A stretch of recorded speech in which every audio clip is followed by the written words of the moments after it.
ஐந்து கரத்தனை ஆனை முகத்தினை இந்தின் இளம்பிரை போல மேற்றினை நந்தி மகந்தனை ஞான கொழுந்தினை புந்தியில் வைத்தடி போற்றுகின்றேனே.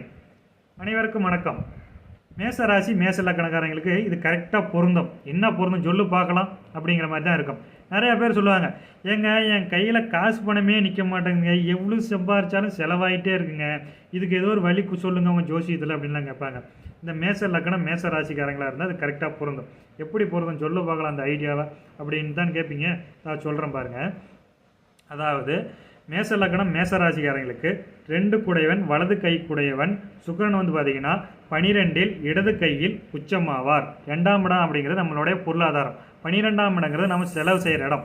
அந்த பொருளாதார ஸ்தானாதிபதியான சுக்கிரன் 12ஆம் இடத்தில் உச்சமாவார். அப்போ 2ஆம் இடத்தை விட 12ஆம் இடத்துல தான் உச்சம் அவர் அதிகமாவார். அப்போ நம்ம கையில் இருக்கிற காசு பணம்லாம் இந்த ராசி இந்த லக்கணக்காரங்களாம் செலவு அப்படிங்கிறது அதிகமாக இருக்கும் இயற்கையாகவே. இதை தவிர்ப்பதற்கு என்ன செய்யணும்னா, இவங்க இடது கையில் வாங்கிறது கொடுத்தல் இப்படிங்கும் போது இவங்களுக்கு செலவு குறைஞ்சி வரவு இருப்பு அப்படிங்கிறது நிறைய நிற்கும் அப்படிங்கிறது நிச்சயம் எதிர்பார்க்கலாம் அப்படிங்கிறத உறுதியாக சொல்ல முடியும்.